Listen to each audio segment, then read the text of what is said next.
Ya, Assalamualaikum warahmatullahi wabarakatuh. Selamat datang dan selamat bergabung buat Ibu Ibu Rumade dan Ibu Amalia, dan selamat bergabung untuk Bapak selaku mentornya. Untuk mempersingkatnya, saya serahkan kepada Pak Mukhtar. Terima kasih, Pak.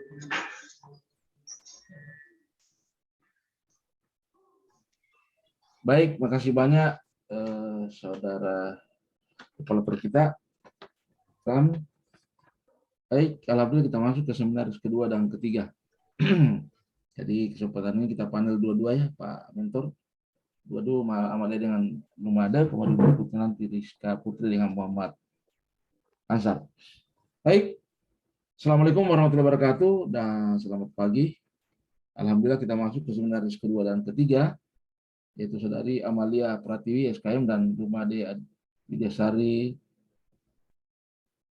Pertama sekali, atas nama panitia penyelenggara, mengucapkan makasih banyak kepada Ibu Penguji yang terhormat masih bersedia setia bersama kita. Kemudian makasih banyak dan selamat datang kepada Pak Mentor yang terhormat, Pak Kapus, ya, dan tentunya kepada saudari peserta kita, ya, berdua yang kita banggakan, Amalia Pratiwi dan Made Widyasari. Baik, perlu kami informasikan bahwa sebenarnya di panel, namun nanti diuji satu persatu. Atau kedua-dua satu sekaligus, tergantung pengujian terhormat.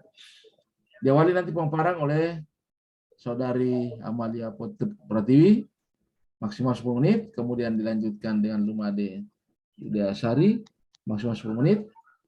Setelah kalian pemaparan, nanti kami akan meminta penyelesaian tambahan dan penguatan dari Pak Mentor untuk keduanya. Kemudian selanjutnya pada saat pengujian laksanakan, rekam semua masukan informasi, catat, dan jawab pertanyaan yang disampaikan oleh Ibu Pengujian terhormat. Kemudian terakhir saya selaku coach juga akan memberikan penjelasan tambahan terkait apa yang berkembang dalam forum diskusi. Baik, mengawali pertanyaan pertama untuk kali nomor 2, Amalia Pratiwi dan Made Widyasari. Sehat? Siap diuji? Sehat, Pak. Siap. Ya, oke, baik. Mohon izin, Bu Penguji terhormat dan Pak Mentor, silakan pemaparannya dimulai dari Amalia Pratiwi.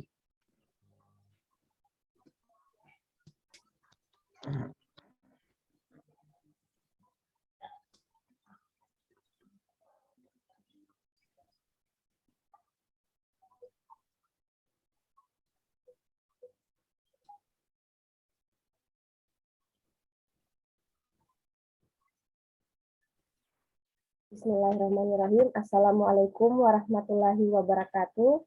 Waalaikumsalam. Perkenalkan, nama saya Amalia Pratiwi. Saya merupakan peserta Latsar CPNS Kabupaten Donggala, Angkatan 101 Kelompok 2. Yang saya hormati Ibu Meske Esos MAP selaku penguji. Yang saya hormati Bapak Dr. Mukhtar SPSHNN MH selaku coach. Yang saya hormati Bapak Abdul Rashid El Tabana SKN selaku mentor. Baiklah, di sini saya akan memaparkan rancangan aktualisasi yang berjudul pemberian edukasi kepada pasien dan keluarga pasien tentang pentingnya perilaku 6 langkah cuci tangan pakai sabun di Puskesmas Posi Haji Abdul Ghani, Tongolo Bibi. Adapun latar belakang, mencuci tangan merupakan teknik dasar yang penting dalam mencegah dan pengontrolan infeksi. Mencuci tangan merupakan proses Bisa pembuangan disampaikan pokok penting saja, Amalia. Jadi datanya saya disampaikan sedikit, kemudian apa latar belakang misalnya tentang data itu, data yang perkembangannya, kemudian gambarkan sedikit visi misi, langsung masuk isu. Ya. Oh iya, baik Pak. Sudah. Jadi berdasarkan data WHO, jadi perilaku cuci tangan itu dapat mengurangi angka kejadian diare sebesar 47% dan pengurangan angka penyakit ISPA sebesar 50%. Jadi di Puskesmas Posi Haji Abdul Ghani masih banyak terdapat pasien dan keluarga pasien yang tidak menerapkan 6 langkah cuci tangan pakai sabun. Oleh karena itu, untuk membiasakan perilaku tersebut dilakukan pemberian edukasi kepada keluarga dan kepada pasien dan keluarga pasien.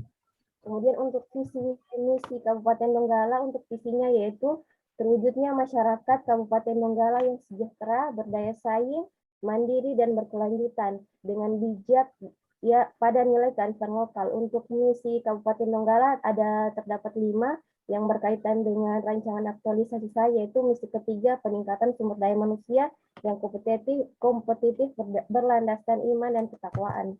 Adapun untuk tata nilai Puskesmas Polisi Haji Abdul Ghani Tonggolo Bibi, yang pertama handal, mampu menjadi harapan, yang kedua dinamis, terbuka terhadap perubahan, yang ketiga kreatif, inisiatif menciptakan perubahan, yang keempat amanah, bertanggung jawab, dan mampu dipercaya. Adapun tugas dan fungsi jabatan sebagai penyuluh kesehatan masyarakat, yang pertama melaksanakan kegiatan advokasi, bina suasana dan pembinaan masyarakat, yang kedua melakukan penyebaran luasan informasi kesehatan dalam berbagai bentuk dan saluran komunikasi, yang ketiga membuat rencana media baik cetak, elektronik maupun luar ruangan, yang keempat melakukan pengkajian penelitian berhubungan dengan kesehatan, dan yang kelima merencanakan intervensi dalam rangka mengembangkan perilaku masyarakat yang mendukung kesehatan. Adapun untuk isu identifikasi isu di Puskesmas Tonggolo Bibi ada 3, yaitu pertama isunya terkait kurangnya pemahaman pasien dan keluarga pasien tentang pentingnya perilaku 6 langkah cuci tangan. Isu kedua yaitu kurangnya pemahaman pasien dan keluarga pasien terkait penggunaan masker. Isu ketiga yaitu belum adanya aturan kawasan tanpa rokok di Puskesmas. Untuk identifikasi isu menggunakan teknik APKL, dari 3 isu diperoleh isu yang tertinggi, yaitu isu pertama, kurangnya pemahaman pasien dan keluarga pasien terkait pentingnya perilaku 6 langkah cuci tangan di Puskesmas Tonggolo Bibi dengan skor tertinggi yaitu 19. Adapun identifikasi penyebab masalah menggunakan diagram fishbone untuk kurangnya pemahaman pasien dan keluarga pasien tentang pentingnya perilaku 6 langkah cuci tangan.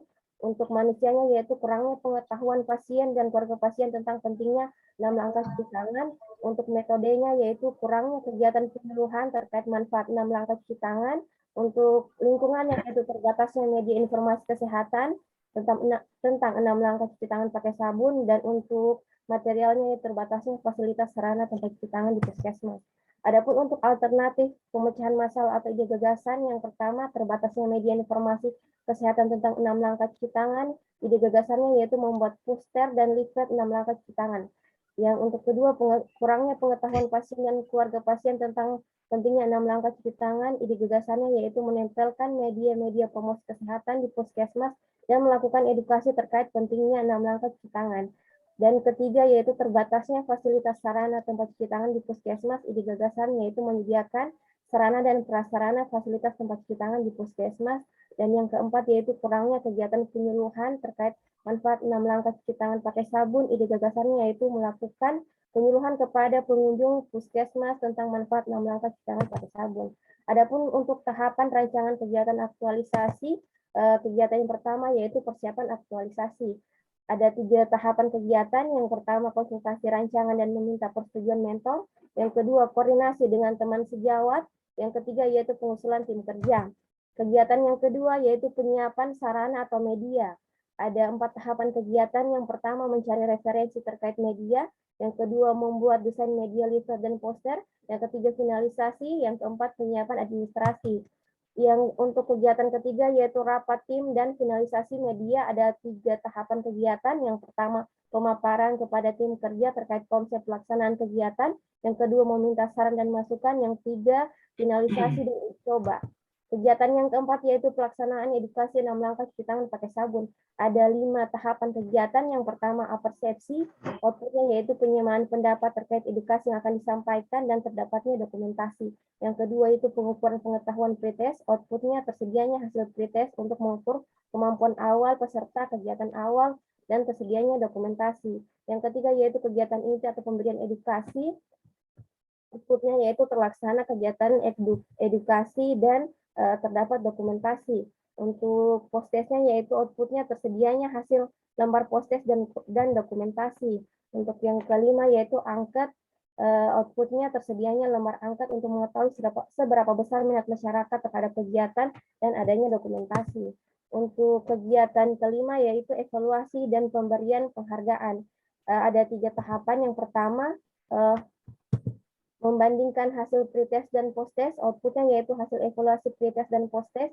Yang kedua pengukuran capaian, hasil rekapan capaian. Yang ketiga penetapan penghargaan. Di sini outputnya memberikan barang yang bermanfaat bagi pasien atau keluarga pasien yang pengetahuannya meningkat.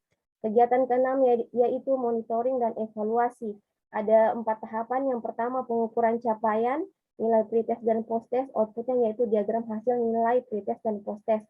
Yang kedua yaitu presentasi pelaksanaan fisik realisasi, outputnya yaitu kegiatan yang terlaksana dan tidak terlaksana. Yang ketiga itu testimoni, outputnya yaitu hasil kegiatan yang sudah dilaksanakan, bisa berupa video atau foto.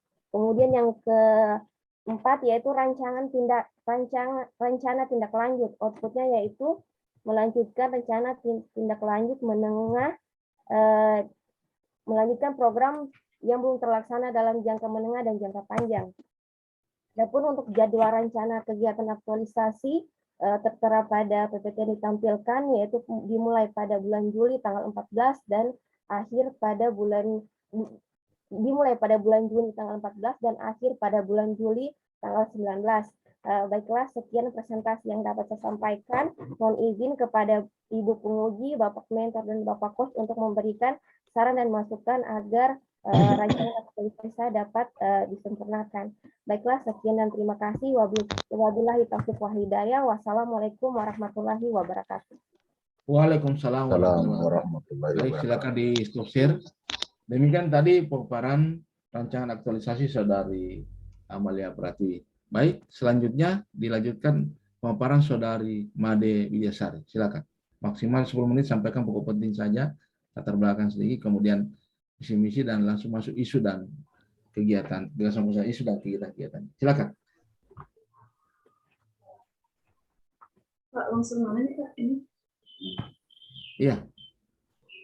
Share screen. Iya.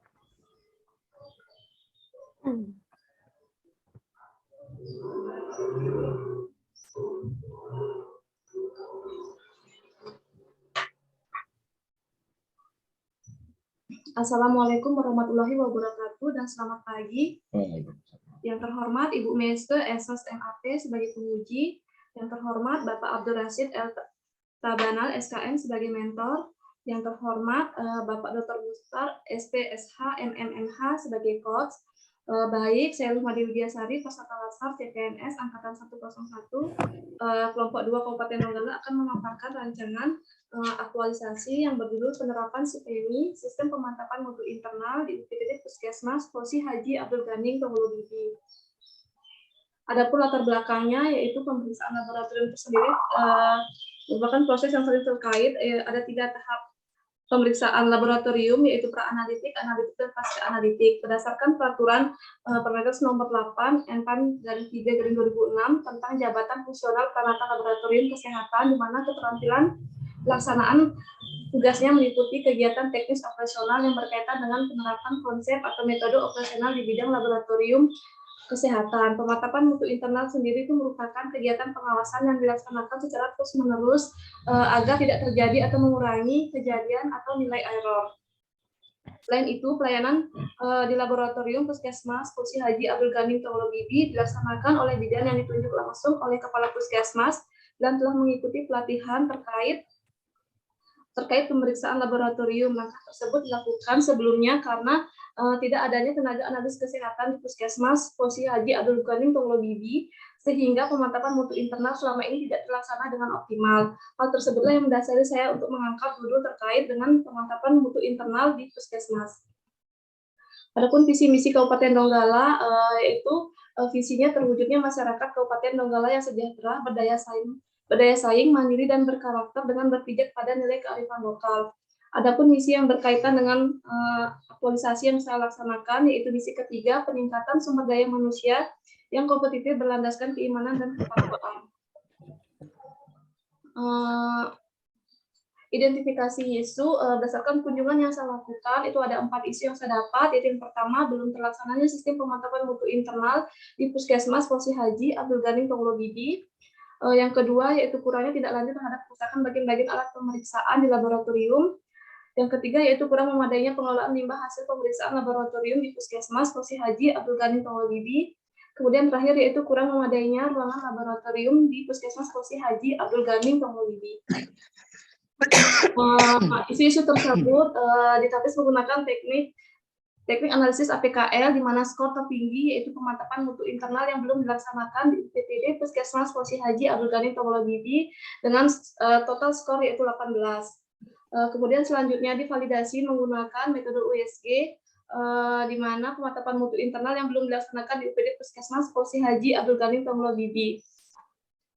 Kemudian untuk selanjutnya untuk mencari sebab akibat dengan menggunakan diagram fishbone, yaitu ada 4. Yang pertama itu metode tidak adanya jadwal maintenance, kemudian tidak adanya SOP, tidak tersedianya protap atau panduan.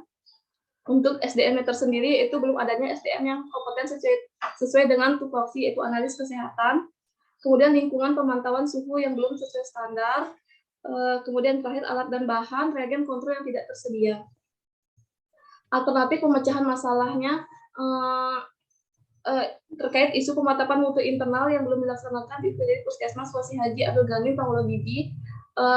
Gagasan yang diangkat yaitu melaksanakan monitoring pemantapan mutu internal di laboratorium Puskesmas Posisi Haji Abdul Ghani Tomolo Bibi.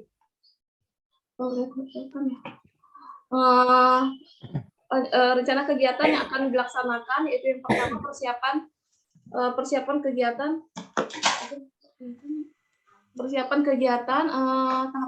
yang pertama yaitu konsultasi dan meminta persetujuan mentor, outputnya lembar persetujuan mentor dan dokumentasi. Yang kedua, konsultasi dengan teman sejawat, outputnya adanya catatan hasil dokumentasi dan daftar hadir. Kemudian tahapan kegiatan yang ketiga yaitu pembentukan tim kerja, outputnya adanya SK kerja dari Kepala Puskesmas. Kemudian kegiatan yang kedua yaitu membuat dan mendesain SOP pemantapan mutu internal.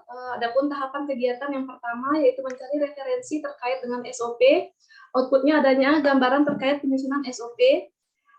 Tahapan yang kedua yaitu melakukan dan mengerti konsep rancangan SOP. Outputnya konsep SOP pemantapan mutu internal sesuai dengan aturan yang ada. Kemudian tahapan yang ketiga yaitu koordinasi dan diskusi terkait isi SOP bersama mentor. Outputnya SOP TMI. Kegiatan yang ketiga yaitu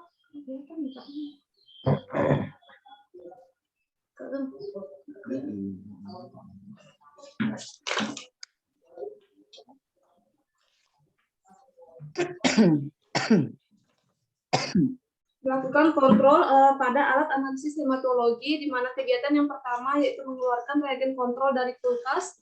Outputnya suhu kontrol stabil dan siap untuk di-running. Tahapan yang kedua yaitu menghidupkan alat analisis hematologi. Outputnya alat siap untuk membaca sampel kontrol. Kemudian tahapan yang ketiga yaitu melakukan kontrol dan pembacaan kontrol. Outputnya sampel kontrol siap untuk dibaca pada alat. Kemudian tahapan yang keempat yaitu mencatat hasil kontrol, di mana outputnya data pencatatan kontrol TMI. Kemudian kegiatan yang keempat yaitu membuat instruksi kerja alat atau protap, di mana tahapan kegiatan yang pertama yaitu membuat konsep rancangan instruksi kerja alat analisis hematologi, di mana outputnya itu konsep rancangan instruksi kerja alat. Tahapan yang kedua yaitu melakukan diskusi bersama mentor, outputnya lembar persetujuan dan dokumentasi. Tahapan yang ketiga yaitu mencetak instruksi kerja alat analisis hematologi, outputnya tersedia instruksi kerja alat analisis hematologi. Tahapan yang keempat yaitu mengarsipkan instruksi kerja alat, di mana outputnya itu tersedia instruksi kerja alat analisis hematologi yang ditempel di dinding dekat alat. Kemudian kegiatan yang kelima yang dilakukan yaitu membuat kartu stok reagen dan kartu pemantauan suhu, di mana tahapan kegiatan yang pertama yaitu membuat konsep kartu stok reagen dan pemantauan suhu. Outputnya tersusun konsep kartu stok reagen dan pemantauan suhu. Kemudian tahapan yang kedua yaitu melakukan diskusi bersama mentor. Outputnya lembar persetujuan dan dokumentasi.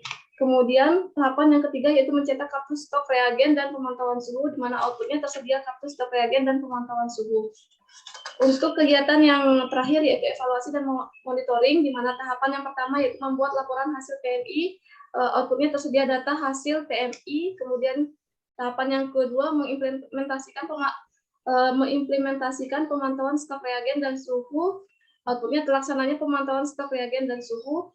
Kemudian yang ketiga yaitu konsultasi dengan mentor terkait pelaksanaan kegiatan aktualisasi, di mana outputnya masukan dan saran dari mentor serta dokumentasi. Berikut rencana jadwal kegiatan aktualisasi yang saya akan laksanakan seperti yang dilihat pada slide. Eh, Demikian pemaparan yang bisa saya sampaikan. Mohon kiranya penguji, mentor, dan coach memberikan masukan terhadap rancangan yang saya paparkan. Terima kasih. Baik, terima kasih. Demikian tadi pemaparan Saudari Sari. Boleh silakan di stop share. Baik, selanjutnya untuk mendapatkan penjelasan tambahan dan penguatan untuk keduanya, Amalia Putri dan Made Sari, kami persilakan kepada Pak Mentor. Silakan, Pak.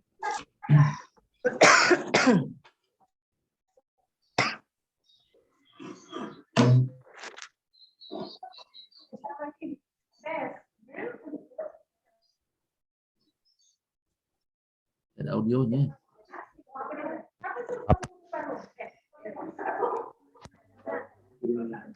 Halo. Ya, silakan Pak. Sudah. Kedengaran ya. Kedengaran. Assalamualaikum warahmatullahi wabarakatuh.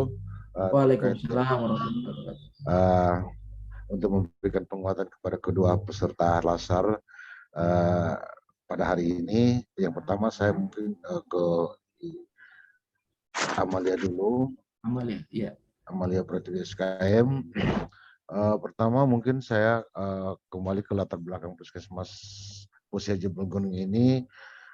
Memang belum begitu berusia, kurang lebih baru 10 tahunan. Memang kenapa saya mendukung dan memberikan apresiasi memilih judul untuk membudayakan cuci tangan itu kepada keluarga pasien dan pasien. Memang hal ini sangat mendasar sekali, sehingga judul itu setelah dikonsultasikan dengan kami sangat setuju. Pada dasarnya harapan saya Saudara Amalia tidak hanya mempresentasikannya di sini, tetapi tentu aplikasi atau pelaksanaannya nanti kami tetap akan mendukung dan backup. Tentunya semua infrastruktur yang terkait dengan pelaksanaan kegiatannya, selaku mentor saya dan Kepala Puskesmas akan mendukung dan menyiapkan hal yang seperti itu. Itu saya kira yang saya memberikan dukungan dan penguatan kepada Saudara Amalia, karena sebelumnya ini memang belum ada yang melaksanakan, sehingga saya tidak bisa memberikan gambaran yang banyak. Yang pasti ini satu hal yang positif dilakukan dan tentu dampaknya itu untuk puskesmas itu sendiri. Dan ini terkait dengan akreditasi puskesmas, mungkin kita akan jadikan satu inovasi di puskesmas itu sendiri. Itu untuk Amalia. Kemudian untuk Nilu Widiasari, memang dari judul yang beliau angkat ini, jujur kami selama ini kurang lebih 10 tahunan jadi puskesmas terpisah dari Puskesmas Balukang, itu sama sekali memang tenaga analis memang kami tidak punya, sehingga alternatif yang kami ambil kemarin itu dengan mengikut sertakan pelatihan di Labkesda provinsi seorang bidan untuk mengatasi masalah-masalah yang terkait dengan masalah analisis.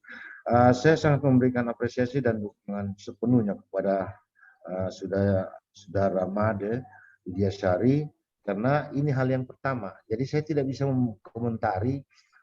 Yang pasti saya mendukung dan akan selalu memberikan waktu dan pikiran ataupun untuk kelengkapan infrastruktur laboratorium. Itu saya sebagai kepala puskesmas sekaligus mentornya akan tetap mendukung dan memberikan dukungan yang sepenuhnya, karena jujur puskesmas Tonglowibi itu baru ini ada analis sama dengan penyuluh Saudara Amalia. Ini yang pertama juga. Jadi semua dilaksanakan dalam keterbatasan. Ketika mereka masuk melihat ada keterbatasan, maka muncul mungkin pemikiran-pemikiran itu, dan tentunya sebagai kepala puskesmas saya sangat mengapresiasi, mendukung apa yang mereka lakukan. Saya kira itu yang bisa saya sampaikan, Pak Host. Saya kira dengan kesempatan ini saya sangat berterima kasih Ibu Penguji, makasih banyak. kepada kedua adik saya ucapkan selamat berjuang. Waalaikumsalam warahmatullahi wabarakatuh. Waalaikumsalam warahmatullahi wabarakatuh. Baik, makasih banyak Pak Mentor telah memberikan penjelasan tambahan dan penguatan dan mengapresiasi karena kedua-duanya ini adalah tenaga-tenaga baru yang ada di Puskesmas yang sangat diharapkan dalam rangka mengembangkan inovasi dan kinerja organisasi. Baik, makasih banyak Pak. Untuk selanjutnya kami persilakan kepada Ibu penguji yang terhormat.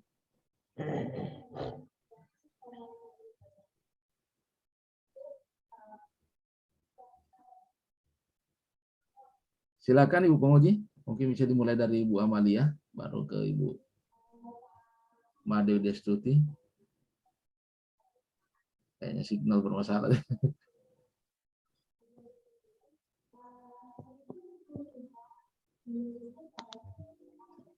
Baik, Ibu penguji yang terhormat, dipersilakan Bu.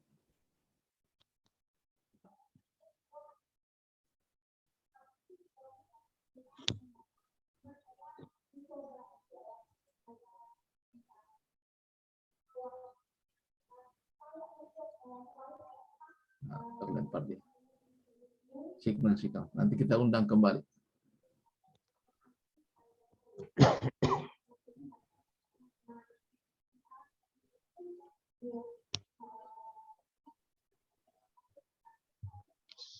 Ya, dipersilakan Bu penguji yang terhormat.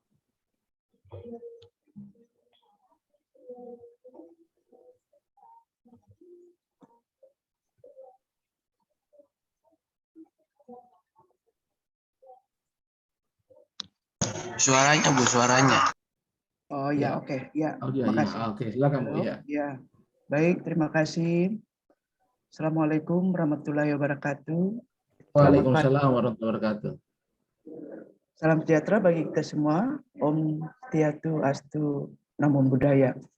Yang saya hormati, terima kasih Pak Kos telah memberikan waktu kepada saya untuk menguji peserta. Tapi sebelum saya menguji, saya ingin menyapa Pak mentornya, yaitu Bapak Abdul Rashid El Tanabal SKM. Selamat pagi Pak, Assalamualaikum. Halo, halo. Iya, selamat pagi Pak, Assalamualaikum. Waalaikumsalam warahmatullahi wabarakatuh dan selamat pagi Bu. Iya, oke. Baik, bagaimana sehat dan semangat ya untuk yang diuji peserta? Ya, oke. Baik Pak. Terima kasih kepada Pak Mentor yang bisa hadir pada pagi ini untuk mendampingi peserta kita untuk memberikan penjelasan keterkaitan dengan judul yang mereka ambil di Puskesmas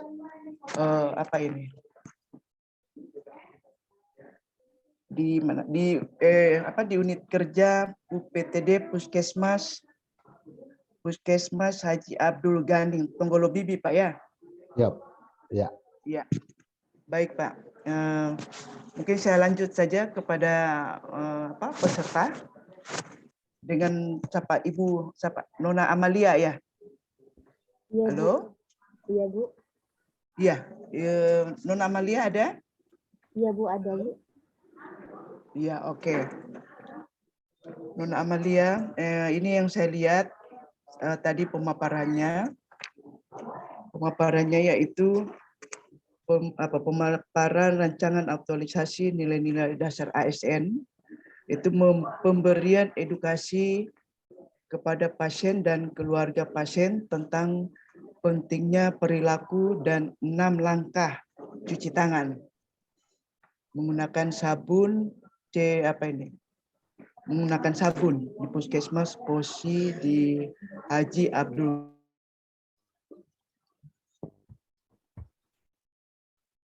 Apakah selama ini budaya cuci tangan belum ada sehingga Anda mengatakan pentingnya perilaku 6 langkah cuci tangan? Saya minta Anda jelaskan. Baik, terima kasih Ibu atas kesempatannya. Ya. Jadi budaya perilaku 6 langkah cuci tangan itu sebenarnya Bu sudah ada, cuma masyarakat di sini kurang mengaplikasikannya perilakunya. Jadi mereka tahu bagaimana cuci tangan, tapi ini langkah-langkahnya Bu, mungkin mereka belum sampai mengetahui 6 langkahnya. Jadi mengapa saya mengangkat judul ini? Apalagi kita tahu di sementara pandemi, cuci tangan itu merupakan salah satu perilaku yang sangat penting untuk mencegah penularan penyakit. Apalagi kita yang bekerja di puskesmas atau kesehatan sangat penting untuk perilaku karena bisa dari tangan, apabila tangan pasien atau petugas tidak dicuci dengan benar menggunakan perilaku 6 langkah cuci tangan, maka dapat menularkan virus atau penyakit ke pasien atau keluarga pasien. Itu makanya saya mengangkat judul tersebut, Ibu. Terima kasih. Ya, baik. Tapi sebelum pandemi memang cuci tangan ini sudah berlaku di puskesmas? Iya, Bu, sudah berlaku. Atau sesudah pandemi? Sebelum pandemi juga sudah berlaku, Ibu. Cuma memang tahap-tahapannya mungkin mereka masyarakat kurang tahu, cuma ya perilakunya mereka sudah tahu cuci tangan, cuma kayak tahapannya 6 langkahnya itu mungkin mereka belum mengetahui secara detail. Secara detail mungkin belum mereka pahami sebelum sebelum disampaikan dari petugas puskesmas, begitu ya? Oke, baik. Ini yang saya ingin tanyakan lagi untuk Amalia.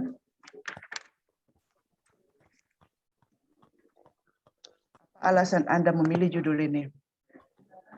Tadi kan saya cuma tanyakan budaya cuci tangan, tapi yang saya mintakan jelaskan judul yang Anda pilih ini, apa alasannya? Jadi alasan ini, Bu, jadi berdasarkan saya kan kemarin sudah sempat turun ke puskesmas dan konsultasi dengan kepala puskesmas dan pemegang program prokes. Jadi berdasarkan FGD yang kami lakukan dari 3 isu itu, yang menurut kami yang sangat penting untuk diterapkan untuk diangkat judul, yaitu terkait perilaku 6 langkah cuci tangan. Karena dia sangat urgent, apalagi di masa pandemi ini, itu merupakan perilaku yang sangat penting. Walaupun dulu-dulu memang sudah ada perilaku cuci tangan, mungkin masyarakat hanya mencuci tapi tidak menggunakan sabun atau tidak tahu langkah-langkahnya bagaimana. Baik, baik. Penjelasan Anda tadi, oke. Saya lihat di mana ya? Di rancangan nilai dasar ASN-nya. Ya. Apakah dari nilai-nilai dasar ASN ini berakhlak? Itu ada 7 poin ya. 7 poin. Apakah Anda sanggup mengimplementasikan kepada masyarakat dari nilai dasar ASN yang berakhlak? Saya minta Anda jelaskan.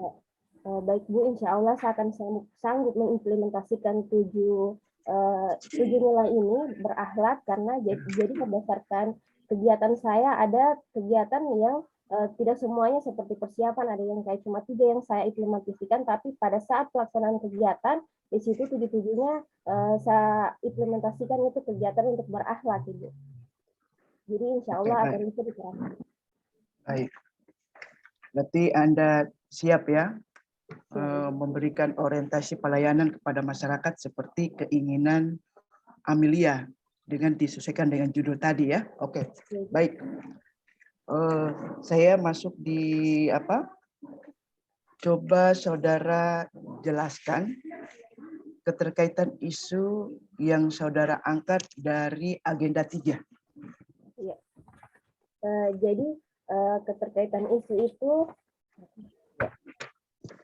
dari agenda 3, pertama untuk ini dengan kegiatan pelaksanaan kegiatan di sini untuk manajemen ASN-nya. Jadi di sini untuk persiapan kegiatan aktualisasinya di sini keterkaitannya dengan manajemen ASN, di mana saya melaksanakan tugas sesuai dengan perintah atasan dan jabatan. Kemudian untuk mendesain digital untuk digital skill-nya atau smart ASN-nya, di sini saya menggunakan digital skill untuk penyiapan media, leaflet, dan poster untuk menjelaskan kepada masyarakat. Dan untuk kegiatan ketiga terkait rapat tim dan finalisasi, di sini saya melaksanakan manajemen ASN, di mana saya melaksanakan tugas sesuai dengan perintah atasan dan jabatan. Dan yang keempat itu saya menerapkan Smart ASN dalam pelaksanaan kegiatan edukasinya di sini menggunakan digital skill, di mana saya menjelaskan kepada masyarakat tidak hanya melalui pemaparan, tapi bisa menggunakan video, menggunakan leaflet dan poster. Kemudian untuk evaluasi dan pemberian penghargaannya di sini saya menggunakan keterkaitannya dengan manajemen ASN, yaitu bertanggung jawab dan berintegritas. Dan untuk monitoring dan evaluasinya ini keterkaitannya dengan manajemen ASN, di mana saya bertanggung jawab dan berintegritas. Ya, baik, sekian Bu. Terima kasih. Oke, baik. Setelah Anda tadi menjelaskan keterkaitan isu yang saudara angkat dari agenda 3. Nah, yang saya ingin tanyakan, apakah dampak isu jika isu itu tersebut tidak diselesaikan? Kira-kira apa dampaknya kalau isu yang Anda sampaikan tadi itu tidak terselesaikan? Baik Bu, dampaknya bisa kepada instansi sendiri dan masyarakat luas, karena tujuannya kita di sini di Puskesmas bagaimana dapat menyehatkan masyarakat. Jadi di sini apabila program rancangan aktualisasi ini tidak terlaksana dengan baik, maka akan berdampak kepada masyarakat di sini terkait kesehatannya, karena mencuci tangan pakai sabun itu dapat mencegah beberapa penyakit, salah satunya diare dan ispa, dan juga dapat mencegah terhadap kematian bayi, karena salah satu penyebab kematian bayi yaitu akibat diare. Hal ini disebabkan karena biasanya ibunya tidak mencuci tangan saat memberikan ASI atau saat melakukan penggantian ini. Ya, sekian Bu. Baik. Ya. Coba saya lihat ada yang di tabel. Itu saya lihat tabel apa ya? Ya, masih di tabel agenda 3 ya. Agenda 3 dalam pemberian penghargaan, coba Adik Amalia lihat. Ya. Nah, di situ ada pemberian penghargaan.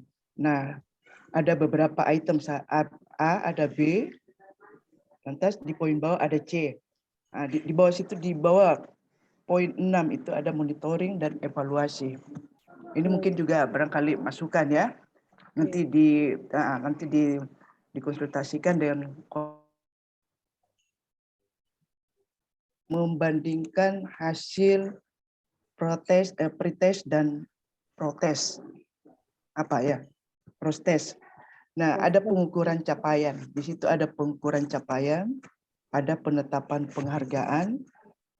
Nah, tadi di atas sudah membandingkan hasil pretest dan protes, tapi di bawah lagi itu ada pengukuran. Coba. Di bawahnya itu ada pengukuran capaian nilai tes. Itu nanti dikonsultasikan dengan mentornya.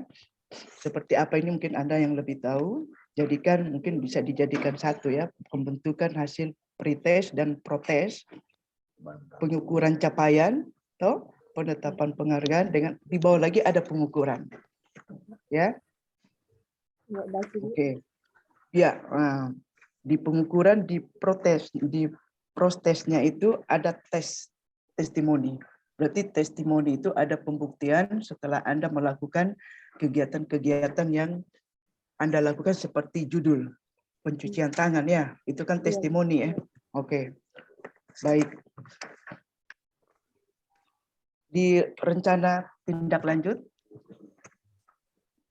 Oke. Di rencana tindak lanjut ini kalau tapi dikoordinasikan tetap dengan kosnya ya. Sebenarnya kalau rencana tindak lanjut itu masuk dalam kesimpulan bab 4. Ini saran. Tapi tetap dikoordinasikan dengan kosnya ya. Nah, sebaiknya masuk di kesimpulan bab 4 itu di rencana tindak lanjut. Sebetulnya itu ya masuk di kesimpulan 4. Kesimpulan 1 dan 2 rencana tindak lanjut. Tapi tetap dikoordinasikan dengan kosnya ya. Itu mungkin saran dari saya. Oke, di jadwal tentatif aktualisasinya tidak menutup kemungkinan dari tabel-tabel angka yang Anda masukkan jadwal di sini di 30 hari kemudian mungkin baik untuk mengaktualisasikan nilai-nilai dasarnya ASN yang berakah. Mungkin ada poin-poin nilai-nilai yang bertambah lagi dari situ. Iya. Di jadwal tentatifnya ya. Iya, Bu. Tapi semuanya Anda silakan koordinasi, konsultasi dengan posnya. Oke, baik. Itu mungkin penyampaian untuk saya dengan Nona Amelia atau Ibu Amalia. Terima kasih Anda sudah memberikan pemaparan yang begitu baik. Semoga di 30 hari kemudian Anda melakukan dengan baik setelah kita kunjungan lapangan. Terima kasih dan terima kasih Pak. Saya kembalikan kepada Pak Kos, Pak Muhtar. Ya.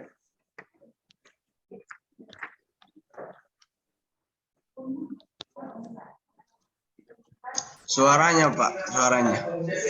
Ya. Oh ya, baik. Makasih. Demikian tadi pengujian untuk Saudari Amalia Pratiwi. Baik, selanjutnya Bu, dilanjutkan ke untuk Ya. Made Widyasari. Silakan. Ibu Made ya. Ibu Made. Oke, baik. Made, gimana, Ya, Ibu. sehat? Semangat? Sehat, Ibu. Siap? Siap. Oke, baik. Makasih. Mungkin Pak mentornya juga sama dengan Ibu Amalia tadi, yaitu Bapak Abdul Rashid. Ya, Iya, Ya, siap.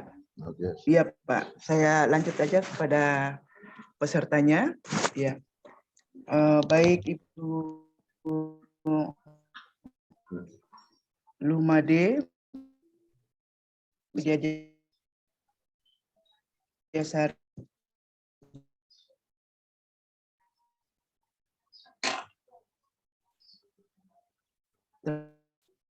Setelah saya membaca penetapan pemenang di UPTD ini sebelum rancangan penetapan ini penetapan Cipademi, ada sistem yang sudah ada tapi belum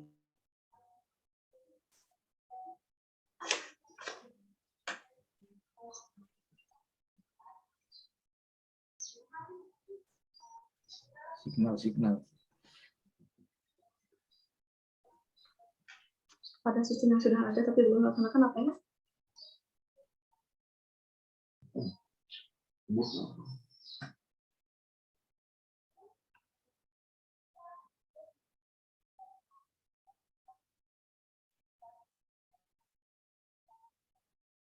Signalnya mungkin Pak Ikram atau gimana? Oh ya, saya coba lihat dulu beliau di bawah Pak. Iya, karena di kantor ya, di kantor ini Iya, kan iya. agak berat.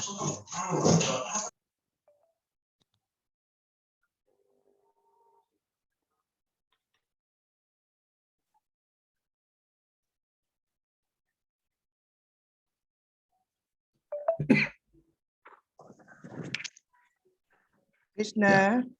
Iya. Iya. Coba lihat saya. Signalnya Ibu tadi terputus ya. Silakan Bu. Iya, putus-putus Pak.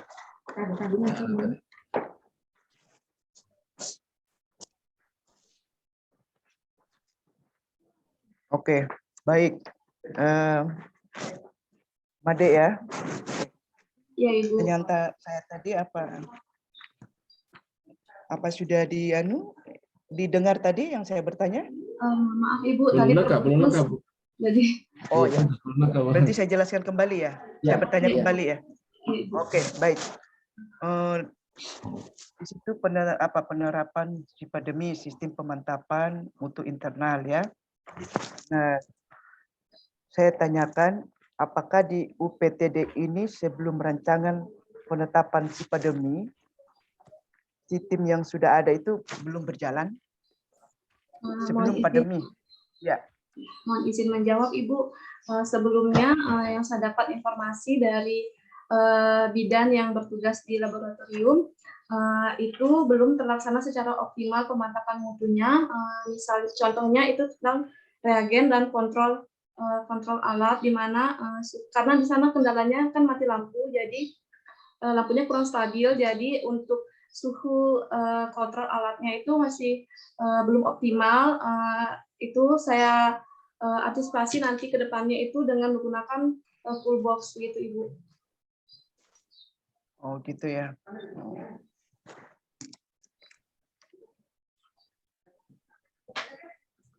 Tapi sistemnya yang sudah ada tapi belum berjalan atau sudah jalan sistemnya?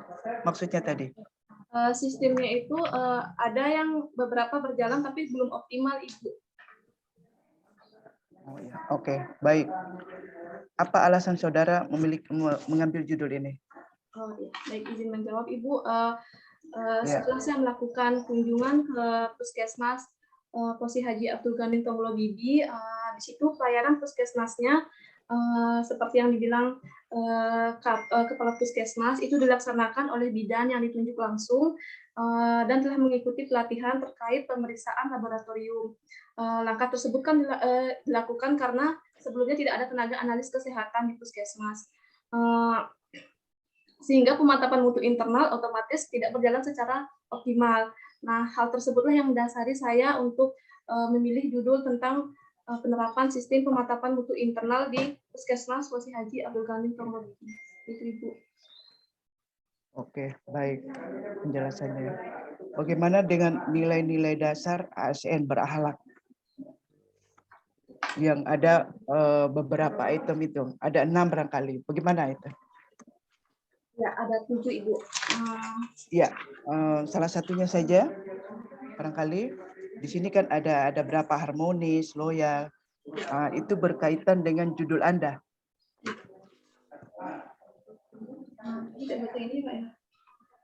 Iya. Ya Ibu. Berarti harmonis ya, harmonis. Harmonis Ibu.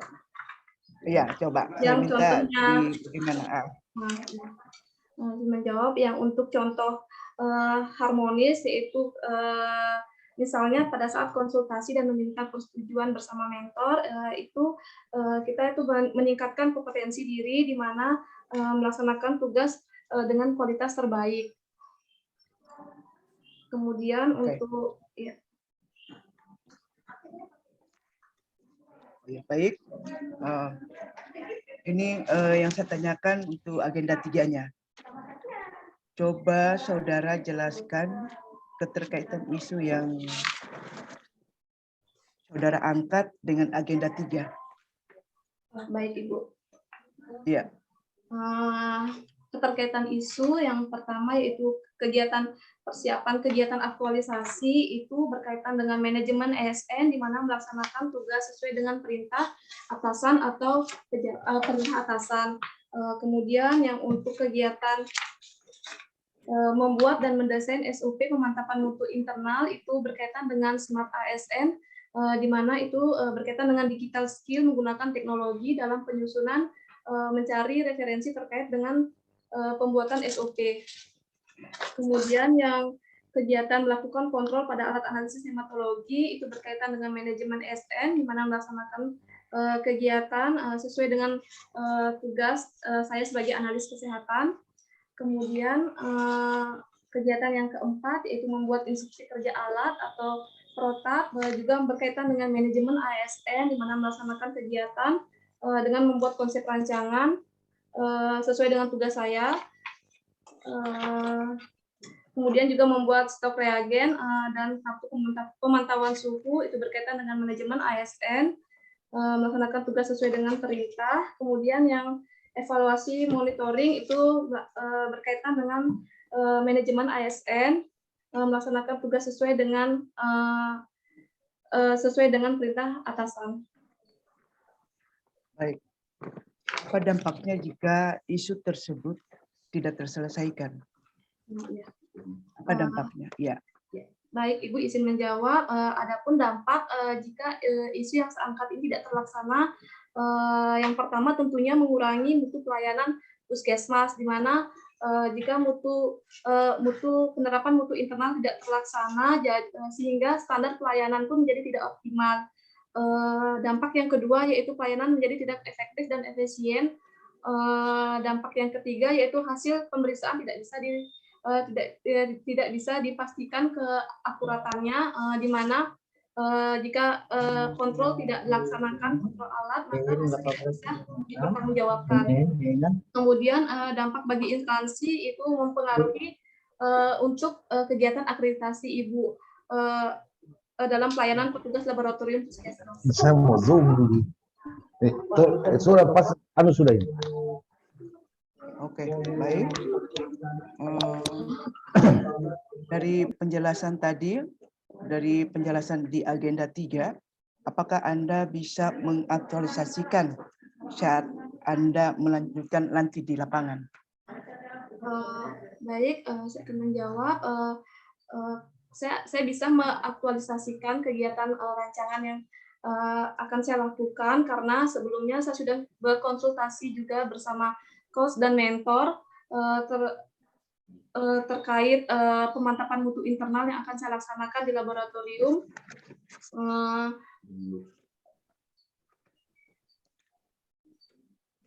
Ya.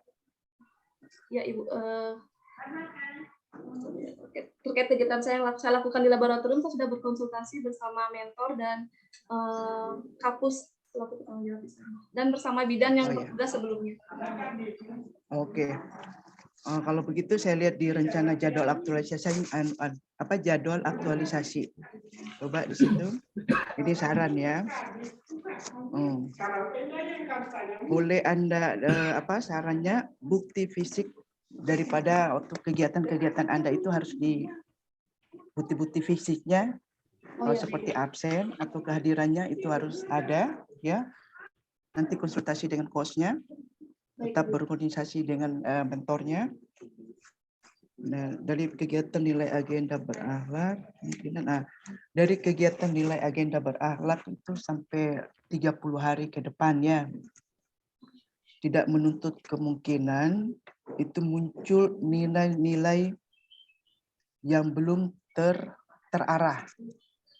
Ya. Nanti dikonsultasikan dengan coach-nya. Dan dikonsultasikan kembali dengan mentornya. Itu saran dari saya. Baik, Lumade, semua penjelasan yang tadi diberikan saya pahami. Nanti akan diaktualisasikan di lapangan, kita ketemu nanti di lapangan. Baik, saya kembalikan kepada Pak Kos, Pak Mukhtar, terima kasih. Dan saya mengucapkan juga Pak mentornya, Pak Abdul Rashid El Tanaban, karena Bapak telah menemani peserta itu dengan baik. Baik, terima kasih Pak Kos, Pak Mukhtar. Ya, baik. Makasih banyak Ibu pengujian terhormat dengan Pak mentor. Demikian pengujian kita ada 2 orang, yaitu Amalia dengan Made Yudesari. Kalau untuk Pak mentor masih 2 lagi. Nanti sebentar setelah ini digantikan 2 orang lagi masuk. Ya. Baik, makasih banyak. Jadi ada beberapa masukan-masukan dan setelah dicatat oleh peserta. Kemudian ada pertanyaan tadi yang ditanyakan Ibu penguji, perlu saya jelaskan sedikit, tapi nanti tetap kita konsultasikan. Seperti misalnya adanya evaluasi muncul 2 kali. Jadi evaluasi yang pertama itu adalah evaluasi hasil pengukuran kegiatan pelaksanaan kegiatan. Misalnya pretest dan post-test. Kemudian disandingkan dalam bentuk grafik dan diberikan penghargaan. Kemudian evaluasi yang dibawa lagi, maksudnya yang ke-6 adalah monitoring evaluasi. Pengukuran capaian dimaksudkan mengukur antar berapa capaian dari rencana. Misalnya direncanakan 20 ke tahapan kegiatan, terlaksana 19, berarti 19 per 20 dikali 100%. Capaian fisiknya. Nah, itu akan diukur juga supaya ditahu berapa yang terlaksana dari yang direncanakan. Kemudian testimoni itu untuk mendapatkan gambaran manfaat dari penerima manfaat, karena tidak bisa dilihat dampak impaknya pada saat 1 bulan saja. Kemudian yang poin ketiga, tahapan ketiga, rencana tindak lanjut di situ maksudnya sebenarnya apa yang mau ditindaklanjuti dari apa yang belum dicapai dari rencana itu. Memang betul sekali disampaikan Ibu pengujian terhormat bahwa rencana tindak lanjut itu dibahas secara tuntas setelah di kesimpulan dan rencana tindak lanjut. Nah, yang di dalam ini rencana tindak lanjut gambarannya apa-apa saja yang ditindaklanjuti. Sebenarnya di situ kalau bahasa langsungnya adalah hal yang perlu tindak lanjut. Ya. Nanti di penutup, setelah kesimpulan baru dibahas rencana tindak lanjutnya kapan dan seperti apa. Nah, itu dicatat teman-teman sekalian, diperjelas bahasanya. Saya paham betul apa yang dimaksudkan Ibu Penguji bahwa kenapa untuk 2 kali, karena bahasanya sama. Rencana tindak lanjut. Ya, sebenarnya isinya dalam itu adalah hal yang perlu mendapatkan tindak lanjut atau hal yang perlu tindak lanjuti karena belum dicapai. Mungkin ada kurang fisiknya atau mungkin pengembangan pengetahuannya. Saya kira itu. Makasih banyak untuk pengujian saudari Amalia Pratiwi dan Lumade Widasari. Kita akhiri dengan mengucapkan hamdalah. Alhamdulillah. Assalamualaikum warahmatullahi wabarakatuh. Dan juga masih mohon kesediaan Pak Mentor masih bertahan karena masih ada orang lagi. Dan mungkin mentor akan bisa ke ruang utama. Saya kembalikan kepada evaluator kita. Terima kasih. Ya, terima kasih Pak Muhtar. Oke, untuk Ibu Amalia Pratiwi dan Ibu Made boleh meninggalkan ruangan ini. Untuk Bapak Mentor tetap stay karena kita akan beralih ke peserta yang 2 orang lagi. Oke, terima kasih.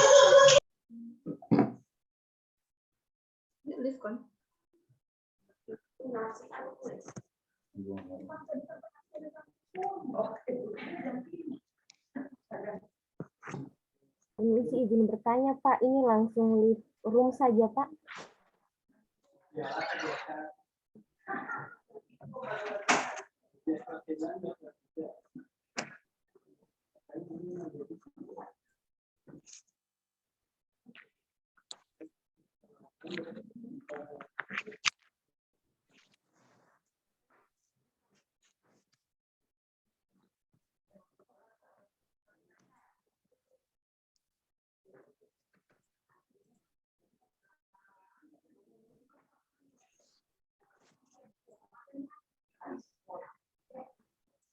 Ya.